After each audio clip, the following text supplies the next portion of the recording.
Welcome everybody.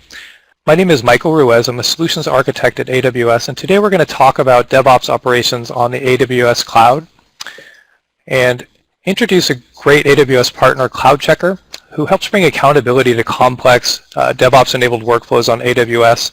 And we'll also hear from Patrick Novell at MediaMath about their journey to AWS and about their DevOps operation on the platform. And as mentioned, my name is Mike Ruiz. I'm a solutions architect with the AWS partner team. The partner team's mission is to help partners like CloudCheckr build cool solutions on the AWS cloud in the service of our customers. So let's dive right in. Folks might have already seen this. AWS tries to define DevOps in the following way, and it's actually a little difficult to define DevOps because so many people have different ways to deploy DevOps workflows, and lots of folks have lots of success using different combinations of practices and tooling. But I think what we can safely say is that DevOps is the combination of practices and tools to help deliver applications at a high velocity. So our developers are being asked to develop tools, to iterate on applications, deploy features to really drive business value, to be responsive to the needs of their customers. And operations needs to be equipped with the same types of tools so that they can keep up with the demands and the velocity that they're being asked to by our developer community. So how does DevOps work on AWS? AWS provides an on-demand infrastructure which critically allows ops staff and developers to build infrastructure as code. So while we've had code management systems and we've checked in code and we've had versioning for code, for applications for a long time, it's only relatively recently that we've developed the techniques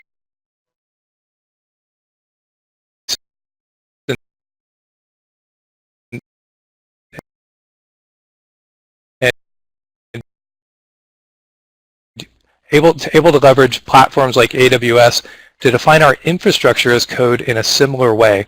And so what do I mean by infrastructure? I mean compute, I mean storage, I mean networking, I mean security policy. We're going to bind all of that infrastructure, define it as code, check it in, and marry it to the application so that the application is using just what infrastructure it needs, just what security policy it needs. Jerry, we're having a little bit of trouble with the audio, so if you can take a look at that, great. So we're saying the audio is back. So as I was saying, we're going to marry the infrastructure with the application and deliver just the set of it. Okay, am I back? I hope so. You're back. Okay. Mike, it sounds like I'm going to keep talking. Out for a couple seconds for your audio. To define. You're back. Okay, great. So we're going to marry the infrastructure with the application and deploy just what infrastructure and security policy is required for the application. So whereas in the past we might have dropped an application into a fairly static infrastructure environment or an infrastructure environment that was reasonably hard to move and that we had to work pretty hard to define change and track change and define and link changes in the infrastructure back to the application. Now we're going to deploy everything together, which really helps with accountability and cost containment. In addition, on AWS, we're finding folks have success in deploying microservices architecture, so either building de novo services or breaking apart a monolithic service into functional areas, having dedicated teams increment and iterate on those functional areas with their own fully managed and totally independent infrastructure and security policy. And this can really ease friction, reduce those pain points, and deliver on this promise of increased velocity. So of course, with multiple teams working on multiple products that are communicating with each other through APIs, with infrastructure as code, so lots of change to keep track of, it's critical that we have logging and monitoring as part of the story. So AWS provides great monitoring solutions that create tons of detail and will show you exactly how your infrastructure is being used and how it's changed over time. And we really rely on our partners like CloudCheckr to make sense of all of this data and bring it under a single pane of glass, so that the folks that are in charge of overall compliance and policy enforcement for the organization can keep track. We can enable users and DevOps operators to really define their own architectures, and then we can set up policies and have folks in charge of policies to make sure that everybody's operating in a safe and secure way. And then finally, of course, continuous integration and continuous delivery is part of this story. CI/CD workflows work just as well in the cloud as they did on-prem, probably even better because we can also integrate the infrastructure as code. We can deploy the infrastructure at the same time we deploy the application and test the stack end-to-end. AWS has plenty of tools that support CI/CD specifically, and lots of our partners offer solutions on the platform, Solana CI, CloudBees. You can bring those other services to bear on these problems as well. So let's just double click on infrastructure as code and kind of get a little bit more clarity about what services you could use at AWS to support an infrastructure as code deployment. So again, what are we doing? We're going to provision server storage, networking capacity on demand. We're going to deploy that infrastructure as needed, perhaps independently and operated by individual work streams or teams. We're going to use automation to do all of this for rolling out and rolling in. We're going to use change control so that we can understand the changes over time, and we can pin changes to particular changes or tickets or version numbers, even building versioned application and infrastructure stacks that all have the same label.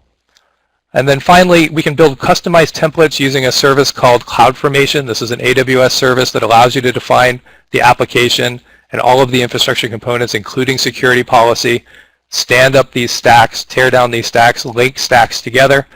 And lots of our partners have solutions that can operate the AWS APIs in a similar way. So HashiCorp Terraform, Ansible, SaltStack, Puppet, and Chef, among many others, can help you define this infrastructure as code and marry that to your application. And finally, we're going to use version control. So this is infrastructure that's versioned. This is really powerful for compliance. Talked a little bit about microservices. So AWS supports pretty much any microservices paradigm you can think of. We also have tooling that can make it a little bit easier. So as we start to decompose monolithic applications and put individual work functions, small teams in charge of those services, and they have their own infrastructure as code that they're managing themselves, we need to offer their service to other folks, other consumers that are building their own services in the organization, or to end users. And you can, of course, use a paradigm like an API gateway. You can build your own, or if you don't want to have that kind of undifferentiated heavy lifting of building and maintaining your own API gateway and kind of meeting the challenge of figuring out how to scale it and meter it and set up version control on different API paths, you can use an AWS service called API Gateway to deliver on that promise. If you'd like to build microservices architectures around Docker containers, AWS has a service called EC2 Container Service that helps manage Docker at scale. We also have services like AWS Lambda. So this is quote-unquote serverless, where we're decomposing our application even further, placing the code in the Lambda service and invoking it directly, either through the API gateway or some other method.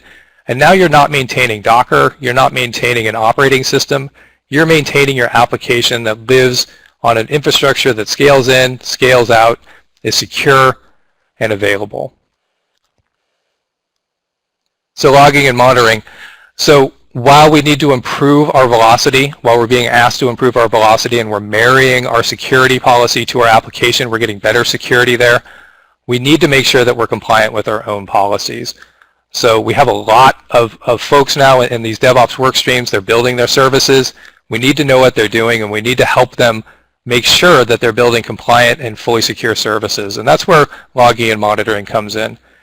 If you take nothing else away from my section of the talk, take this away, please go enable CloudTrail in your AWS account today. CloudTrail gives you a 100% intact log of all API use of AWS as a platform. So as we stand up infrastructure, those turn into API calls. Those API calls are tracked. We know who called the API, when they called the API, where they called the API from, what the arguments were, and those get delivered to S3. And so we can do this globally across all of your accounts, put all of that data into a single bucket. We also have a service called Config, which gives you a point-in-time snapshot of the configuration of your environment, and you can marry that with your version control system to make sure that we're understanding how and why infrastructure are changing in the environment. And then finally, CloudWatch. CloudWatch offers individual metrics published out of our services. You can add your own metrics to that, build alerts, and then use those alerts to drive things like auto-scaling policies so that you can create performant infrastructure that automatically scales in and scales out given the demands of your service. So logging and monitoring is absolutely critical to enabling successful DevOps workflows. And folks like CloudCheckr can bring all these disparate data sources at kind of the very large volumes that they can occur in, maybe in the different formats that they occur in, and help you build great insights on how to manage your environment. And finally, CICD, I mentioned that we have some tooling to support CICD, so AWS offers what we call the CodeStar family of products. CodeCommit is a Git-compatible repo hosted on AWS, fully private. So while you can certainly use existing Git-compatible tooling and solutions, GitHub is a great partner of ours, you can bring your code into a private Git repository for quicker and highly scaled deploy. We have Code Deploy. So this takes the artifacts that we're building and we're placing them on compute. We can place them on EC2 or other sources. And then finally, Code Pipeline, which helps you actually automate and orchestrate these and other services and to build a functioning CI/CD toolkit. Of course, AWS is pretty flexible. We support a variety of other kind of non-native CI/CD workflows. You can bring your on-prem workflow here. We can convert your on-prem workflow to CI/CD on the platform. We have lots of partners that are available to help you do that. And then just to give you a sense, so these are some of the products I talked about today. We have compute in the middle there. We've got the CodeStar family on the top. All of these features and services are going to be operated by your DevOps teams. Your DevOps teams might use them all. They might use them independently. It may make sense for one DevOps team to use containers and the container service, other folks to use EC2. Maybe somebody wants to use Lambda or even install something like Mesos or Kubernetes on top of EC2 and use that. All of this activity is going to flow down to CloudTrail, CloudWatch, and AWS Config, and CloudCheckr can help you make sense of all of these disparate data sources and work streams. Of course, we have more than 40 other services, so I touched on a couple of the top line ones that are particularly relevant to DevOps, but you're also going to see other services, managed databases, managed storage like S3.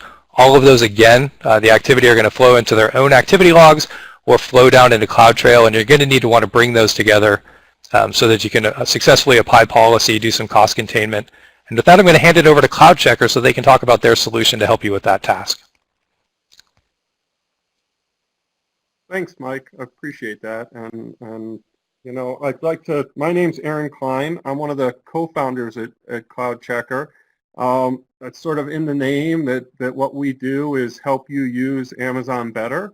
We're collecting a lot of data. We're unifying your usage in the cloud, making it easier for you to understand, to see what's going on, to understand what's going on, and to really leverage the services and the power of Amazon.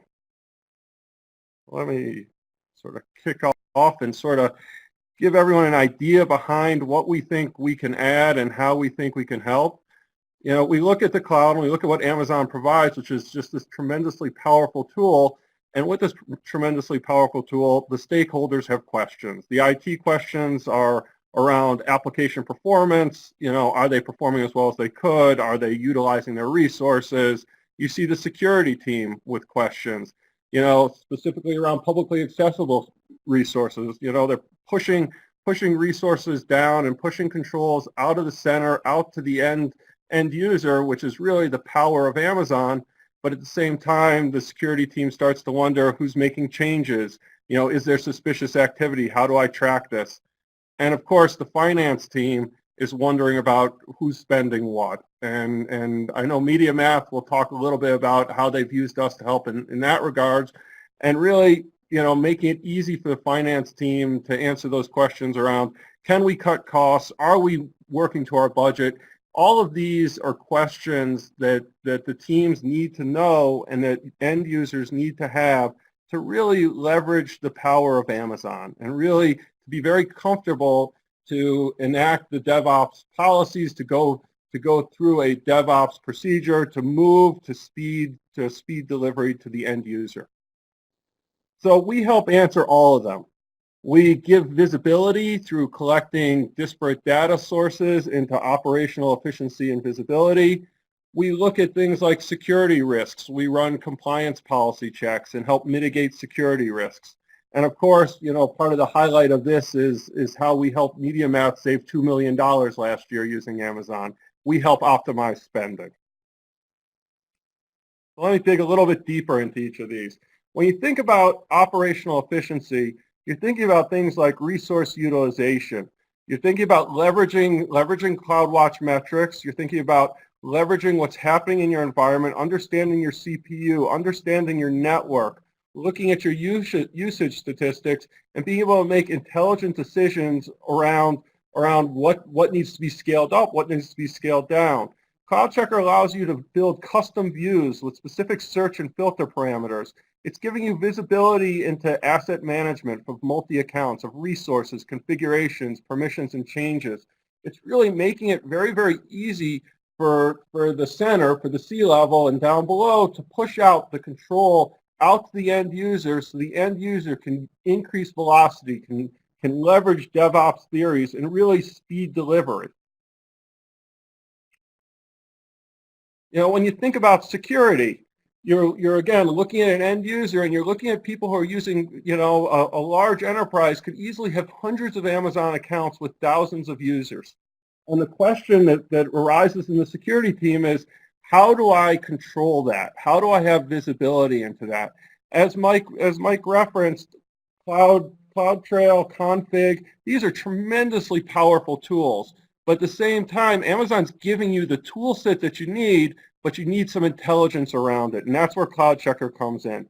We're extending the functionality of CloudTrail. We're making it easy for you to run searches, to tie in automated alerts to CloudTrail events, making sure that the security team is 100% comfortable as you scale to thousands of users of Amazon, as you scale to hundreds of accounts, so that the security team always feels comfortable letting people deploy, letting people run, letting people test, and really using the speed and harnessing the power of Amazon. We give you maps and groups of user accesses. We're saving the full audit history, so when the compliance team comes and asks questions and wants to know what did the environment look like, what were the configurations, how do I know what happened? We had a problem. How do I look back 2 weeks? Well, CloudCheckr saves that. You know, look back 2 months. Let me understand what's trending in my environment, not just from a cost or an inventory perspective, but from a security. Where are concerns? What's happening? And of course, you can always run, and I think this is perhaps the most critical piece, is to run searches for publicly accessible resources and alerts you when they're identified. You know, it's always one of the key sort of stumbling blocks or hurdles, and we think it's a false one, but people are always very concerned about, I'm putting my data in the cloud. Well, we think that Amazon offers a more secure environment. And this is a tool that allows you to really leverage that security in an automated way that you could just never be able to do in the old data center world. The last piece of the puzzle, of course, is cost, right? And whenever you're going to the cloud, we always hear people talk about going to the cloud because of cost efficiencies.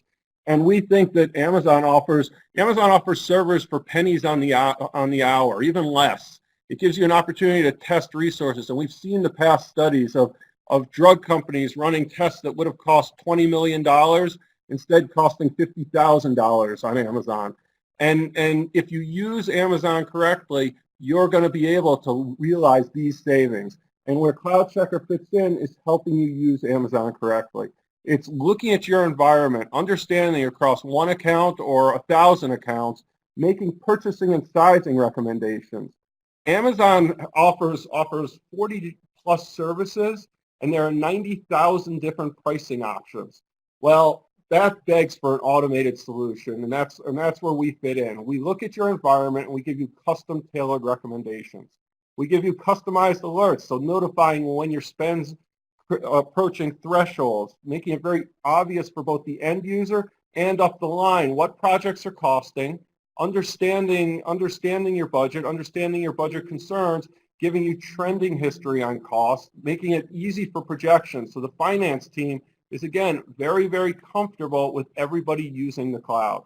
And of course, the last piece of the puzzle is warning reports that are going to identify areas where you have cost leakage, where you have idle resources, where you have underutilized resources, identifying easy places to save money.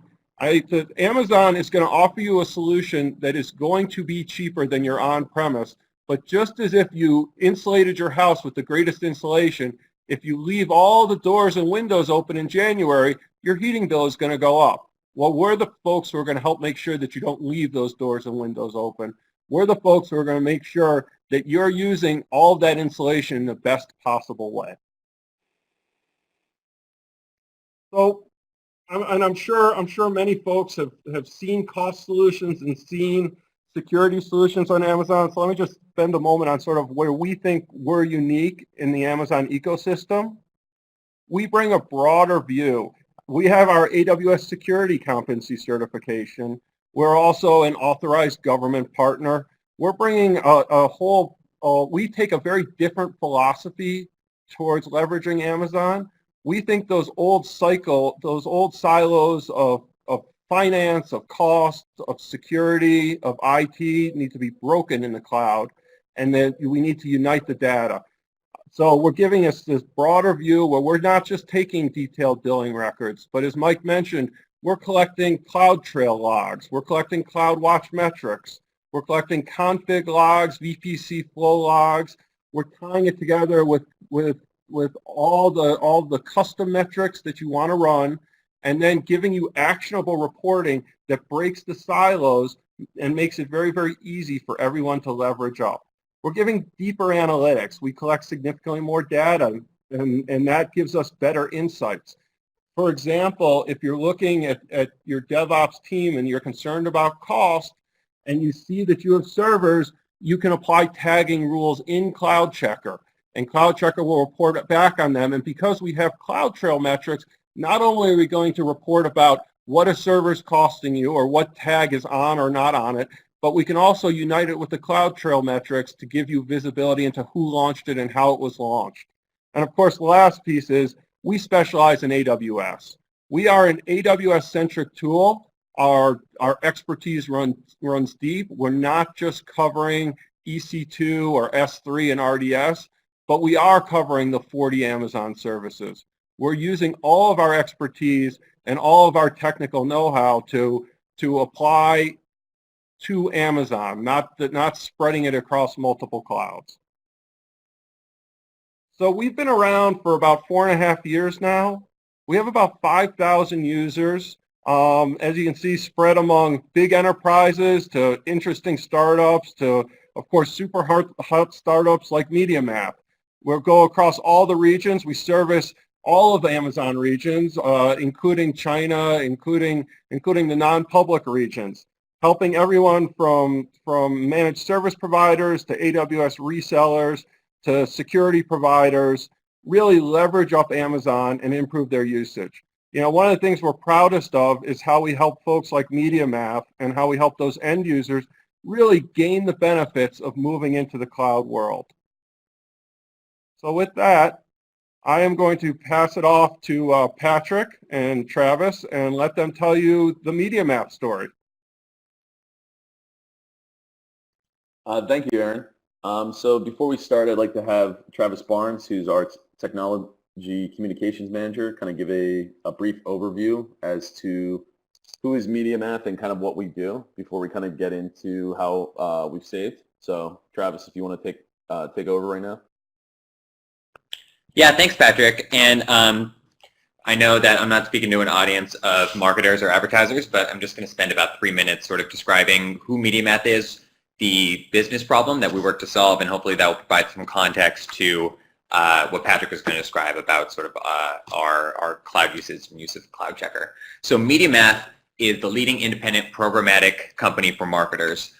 We were founded back in 2007, and we're one of the first companies that allowed advertisers to purchase digital media programmatically and allowed them to access sort of these real-time exchanges for display advertising at first, and more recently other channels. Since 2007, we've grown globally in every major market. We now have 650 employees across all 5 continents and a pretty large presence in the Asia-Pacific region, Europe, Latin America, and our headquarters are here in New York. At this point, we serve about 65% of the Fortune 100. That's 4,500 advertisers, including all of the major holding companies for agencies, and are processing 10 billion impressions per day.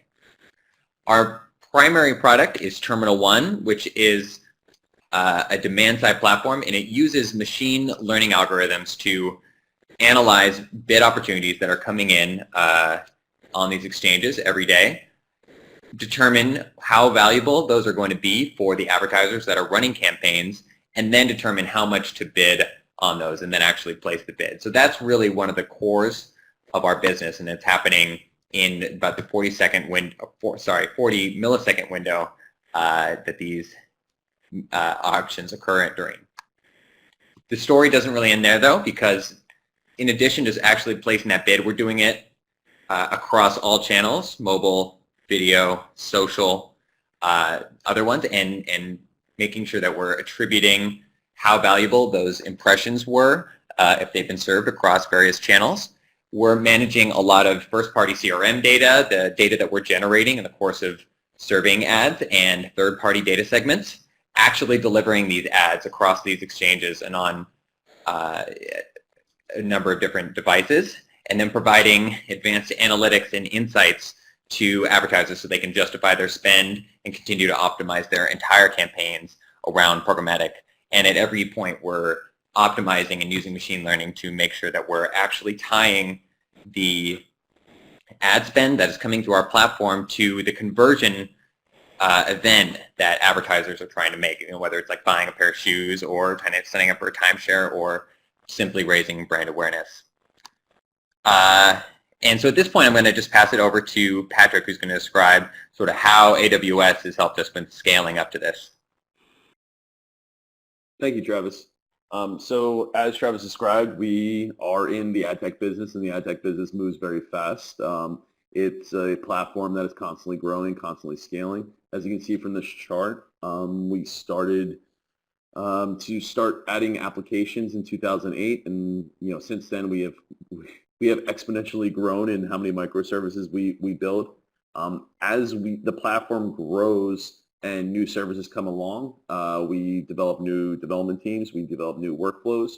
Amazon offers us services that are somewhat cookie cutter, but also dynamic, that can allow a developer to kind of build faster in an infrastructure that can scale alongside our physical presence. So we're in a hybrid architecture where we keep a physical presence for kind of the core of our business, but kind of the microservices of our platform we run out of Amazon. So with this scale and speed, just to give you some background on some of the specifications we have to meet and the demands we have to kind of have, we do 3.5 million to 4 million bid opportunities.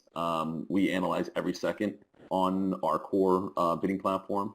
200 terabytes of data is analyzed per day. Now that's new data coming in. That is not back-end data. Back-end data is closer into petabytes, because we're dealing with multiple accounts, we're dealing with archival data, and we're kind of moving stuff around for our clients. We are in presently 9 POPs globally.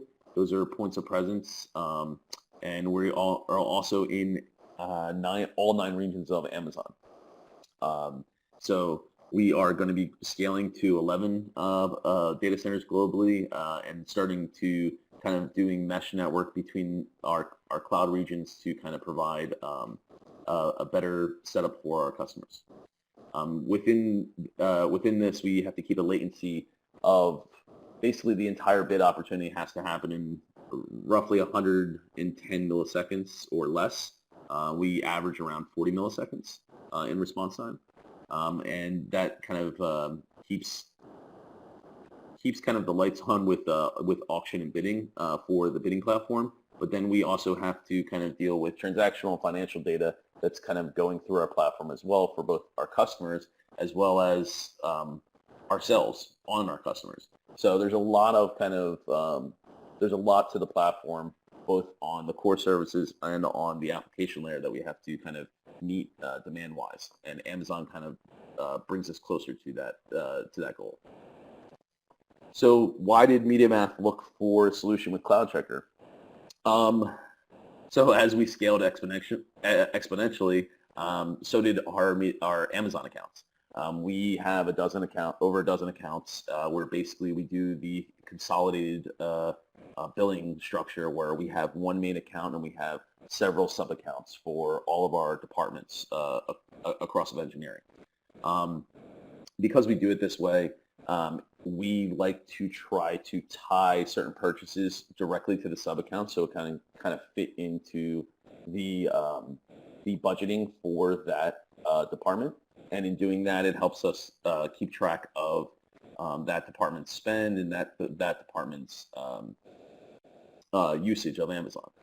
Biggest difficulty is trying to get an overall picture of the costs, how to optimize that cost, how to kind of see security across the board on every account without really doing kind of a micromanagement layer. I know a lot of companies like to do micromanagement with Amazon, but if you're an operations person in those companies, you know that sometimes you need an entire team to deal with a company's Amazon structure if they're not all in Amazon, and that becomes tedious and monotonous.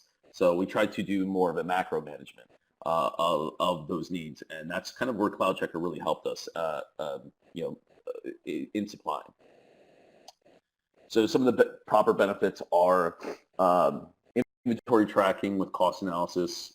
So we were able to see everything that was running on our accounts at a high level, and we were able to do recommendations of reserved instances on that inventory based on utilization as well as instance count. So instead of kind of just recommending to a department and saying, hey, you have 150 instances running, and out of the 150, we're going to recommend that you buy 149 instances because that's the recommendation for your exact instance count. We would give them a utilization number based on their actual usage of those instances, and CloudCheckr could provide that, and we could say, hey, you're using 150 instances, but you know what, we're going to buy probably 155 to 160 RIs because you guys are very dynamic in kind of how you spin up and spin down these instances, and some months are greater than others. It also kind of brought us to giving best practice recommendations for not just purchasing, but also security and user management within Amazon. So we tied in CloudTrail logs, we tied in AWS config, we tied in every account and every service that we run on it, and CloudCheckr kind of sits as the API layer over that and kind of aggregates that data. So one of the bigger advantages too is from a compliance level, I don't need to create a user in IAM in Amazon that can assume roles on every account. I can just use one user in CloudCheckr that has that can give me aggregated data across all accounts. This is a huge benefit for us because it's kind of one API that can pull out the aggregated data better than actually Amazon can present it through their API. Well, better in the sense that it's more useful and easier to kind of parse. So for stuff that we want to do for inventory backend stuff, we're able to parse it better. We're also easier to kind of use that data to send it directly to the department's ticketing project. So we use Jira in-house, but we use like an email adapter that will pull the data out of CloudCheckr, and it will then populate the ticket project for operations and say, okay, this account is using this, and you should talk to them because these security groups are completely wide open. So those are things that we've started with, and it's actually put us in a good scenario to kind of pass them down to department level, so that departments have their own SREs, can start kind of handling those as well. This has also allowed us to do kind of quarterly business reports. So it's allowed us to kind of go to the product managers and kind of the business owners and say, okay, here is the cost analysis for this quarter. This is what you're spending on these applications, and we can kind of hand that over to different groups that can kind of take it and say, why am I spending so much in Amazon for this application? Can I do better? A lot of great things that we've kind of kind of been able to kind of use and optimize out of the system. So our overall success with CloudCheckr has been able to give us a savings of $2 million for the entire year, which is roughly about $166,000 a month. This is basically $2 million that we saved on overall reserved instance purchasing. This is all based off of projection of spend based on our previous year and previous months. This $2 million really allowed us to set a baseline as kind of, hey, this month we're definitely saving $166,000 for the business, but the following month we can probably optimize better and save more. So it puts us at a good min range for kind of a maximum savings to kind of shoot for. And every month, I mean, there's always different opportunities to kind of save. CloudCheckr, as I stated, shows different opportunities both on the reserved instance level for EC2 instances, but for RDS and for Redshift. We're able to kind of see where we stand on those needs and kind of purchase correctly. Not to say that you couldn't do it before, but when you have over 20 accounts and you have to manage it at that level and kind of push people to take responsibility on their own, it becomes very hard. So, one of the benefits of CloudCheckr that kind of separated them from the rest was kind of the simple interface and simple build out. There is a good representation of what we are trying to kind of push groups in doing and taking management over their accounts, but also we've worked with their support to kind of utilize the interface to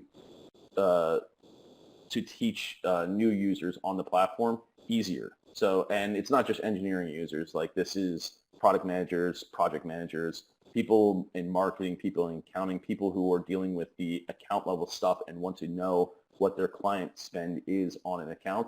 They're able to now use this platform to provide that. So like one of the key features is how CloudCheckr does real-time analytics, but also very good kind of representation of the full detailed billing report, which has really helped us out in kind of EMR services. So with EMR, when you spin up an instance in EMR, the name of the name of the node is already taken automatically with most tools or most automation, and you want to add custom tags on that. Now those custom tags, you want to enable them in the main account so that they come up on the detailed billing report. That's really the only place they're going to come up on if they're not running. So they're only going to come up in the real-time data if they are concurrently running. And because we're able to store them in the detailed billing report, we're able to then go back and look at the spend that we're allowing either a third party or allowing a customer of ours to kind of use based on the data that we collect for them. So it's been very beneficial in kind of not just doing accountability per department, but also accountability for kind of our customer base as well. It's allowed for budget forecasting and predictability on both the company scale as well as the department scale. So the department now can look at use CloudCheckr to look at their account and kind of pull up what's called a non-blended report, which non-blended would be the spend on their account or forecast on their account without reserved instances tied in, and that allows them to set a max on their account. And then the blended response is the same forecasting but with reserved instances tied in. So what's nice about that is most departments can now hold the accountability and kind of set a min and max setup for their budget.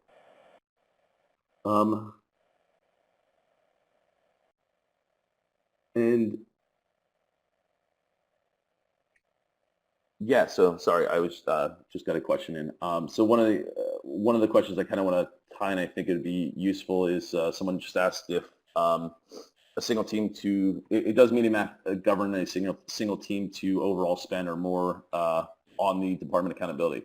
This is a great question. It's basically what I was just getting to is that no, we don't have to. Because we worked with CloudCheckr support and trained our our regular employees as well as engineers in how to use the platform, we don't need to have an entire team to govern.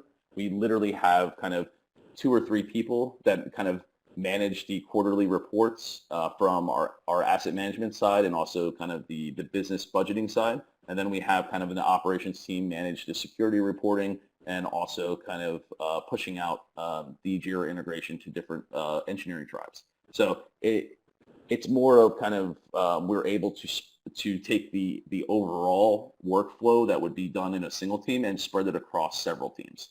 And that's really helped us out with the accountability. So as going forward with CloudCheckr, it's I know there are competitors, but there are as I said, there's a lot of advantages that we found with kind of the simplicity in design and also in the aggregated API that we can pull data that we've tried with other people that we weren't able to get.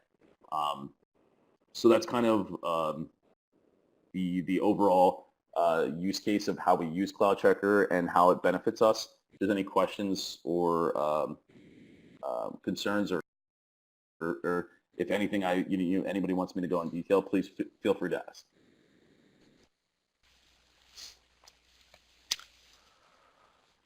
Well, great. Thanks very much, Patrick.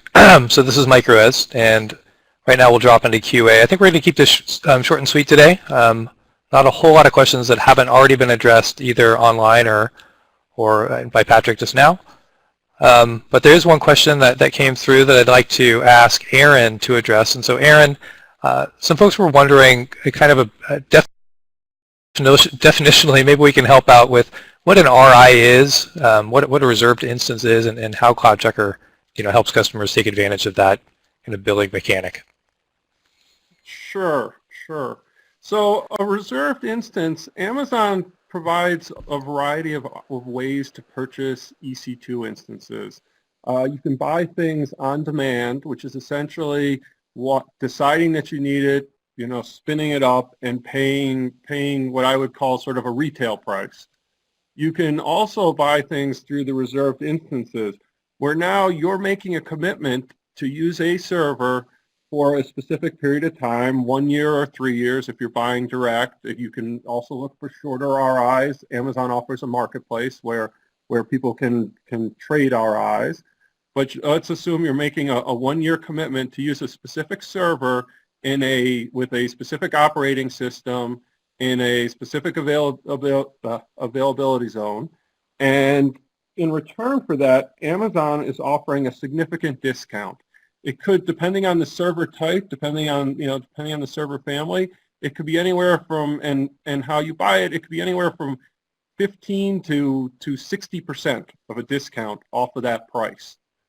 So essentially, you're going to make a commitment and you're going to get a discount. Your commitment, though, is to use that server, and you're going to have to pay for that server the entire year. So whether it's turned on or turned off, you're going to end up paying for it. So you want to think about it. It's not just, hey, I think I'm going to run 50 servers, let me just buy them. Instead, let me do some analysis. Let me understand what I'm using. Let me see where my break even is, and then let me go buy the servers. And I think that's what MediaMath really used us to do, is to create a histogram of usage to track across, for them, 20 accounts, for some of our customers, hundreds of accounts, to understand what's the optimal purchase point based on what I'm using, based on what I project I'm going to be using. What should I do with Amazon? How many RIs should I buy? What types of RIs should they be? And then, of course, we're going to give you the analysis, because Amazon offers 3 different levels of commitment, ranging from no upfront to partial upfront to full upfront. So what sort of commitment do I want to make, and what sort of savings do I get in return? I think the important point for anyone who's using Amazon is that Amazon's giving this opportunity to really save a tremendous amount of money, and it's definitely worthwhile. Whether you're using us, you're using a competitor, or you're doing it on your own, you should definitely be looking at reserved instances. Okay, thanks for that. This is more of an open question for the team here. I'll give my thoughts and then maybe hand it over for Patrick to see what his thoughts are on that. But the question is, do we think that security slows down DevOps? Why and why not? Why and why not? So, in traditional data center environments that I've operated within, security is typically a decoupled function or a standalone function responsible for setting policy, kind of educating folks on policy, and then building that policy into appliances that are totally decoupled from the application itself. And so what we typically found was that when we bring applications into production, we run into roadblocks or security policy that we didn't know existed, and then kind of have to track down the security team to make the updates in the appropriate devices, and then make sure that that security configuration persists across multiple generations. Security was also, since it was not integrated with operations and or applications, we would occasionally go through very long processes of audit and compliance checking where, you know, we step through, kind of laboriously step through the application stack, step through the operating system stack, step through the infrastructure stack, looking for holes, and this takes a lot of time to get through. In my experience with DevOps workflows, and I'd love to have MediaMath's opinion on this in just a second, but the ability and the capacity to integrate security with the application, security then becomes the application, the developer and the operators part of their core function. So along with the application function and the services we're trying to produce, security is just as important. It's a mandate that we operate in a secure way. That the security operations team can then move into a more of a guidance or a supervisory role where they're setting policies and using tooling like AWS Inspector, like at a high level, you know, a big roll-up like CloudCheckr, to make sure that we're operating the environment in a secure way. And so we're no longer directly kind of in the way of security. We're no longer kind of roadblocking everything, although you can certainly organize your application, you know, code promotion path to do that. It makes it possible then to integrate security from ground one, and then have a security team set sensible compliance, you know, check for leaks, make sure that we're operating in a compliant way, and be more of a partner rather than kind of a checkpoint. So, in MediaMath, I wonder how you think of that. No, I think you just hit the nail on the head, Mike. That is exactly what CloudCheckr kind of helps us do. Is I'm very big at kind of the macro policy sense. It is more cost effective and easier for a DevOps team to kind of separate themselves from the security scanning. So we run the application that does the scanning. We run the application that kind of notifies the team of the issue. And then once they're notified, they have an X amount of time or window to kind of answer that notification or that call before we either escalate it so that they have to answer it up the chain, or we kind of come back and kind of reintroduce the same issue. So it kind of puts us more in something that we don't have to constantly be on top of and kind of manage ourselves, which becomes very annoying to do when you have so many accounts, and puts us more in kind of, you know, as Mike stated, is the partner role, where,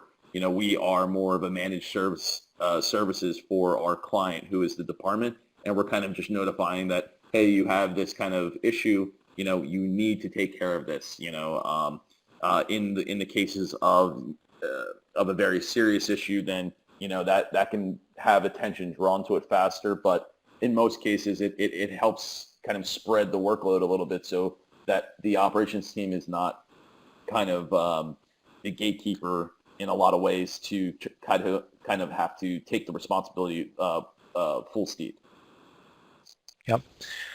And just to amplify that, I mean, the security question is also mirrored in the networking operations question and the you know, the system or, you know, server operations stack. We're kind of spreading out the responsibility for all these and kind of making folks responsible for each part and accountable for each part, and building governance frameworks to help, you know, educate and help, you know, remain within our standards. Another question for MediaMath. How did you calculate the total savings for the year? Did CloudCheckr track all the savings, or was that an offline process? I'll editorialize. Were you doing some spreadsheet engineering there on our DVR, or did CloudCheckr help you kind of realize and figure out that total savings? Actually, that was a little bit of both. So that's a great question.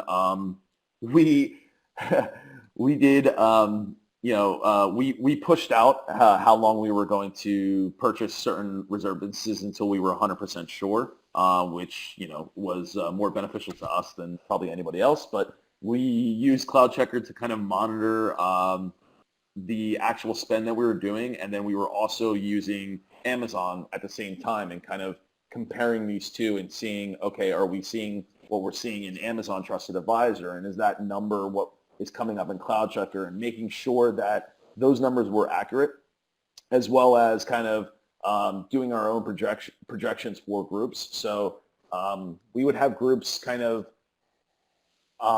groups that were on high spend accounts. We would talk to those groups and see how they were planning for a project, what type of instance they were planning to use, and how many instances they were planning to use for both the proof of concept as well as kind of the long running project. And we would try to calculate kind of those usages based on kind of list pricing to get a kind of base price that we would get in a regular spreadsheet. Then we would compare that usage monthly, both in Amazon and CloudCheckr, and see where it fell and how and who gave us the more accurate information. So there really was, we did about, I would say, 10 months of research and development on CloudCheckr before kind of committing and having the platform introduced to the rest of our group. So we literally spent 10 months of going and using CloudCheckr for operation needs only, and kind of working with different groups individually, and then kind of opening up to the larger platform. And that was kind of the best for us because of the size of operation we have and the amount of accounts. So we have about 26 or 27 separate accounts that are different departments. Because we have so many different people, I feel it would have been too much of kind of a shock to say, here's the platform that you're going to use, and our operations team would not have kind of the best way to support them in a brand new platform. So we spent our time in doing R&D so that we could kind of push it out to the groups properly. And it worked out really very successful for us. Like that was probably our best way to do it, and we were able to really use that year not for our research and development, but to also build data into CloudCheckr. So whether it's 6 months, 7 months, or 5 months, whatever, I feel anything after 3 months of data in Amazon, whether it's going into Amazon or CloudCheckr, is good enough to use to project data for the next 6 months or almost to a year, because of the way that the pricing works, and how 3 months on certain instance types is usually the recommendation to kind of start thinking about reserved instance purchasing. So I think it scales down that way as well as scaling up, but that's kind of how we managed it. Well, that sounds great. Thanks for that detail.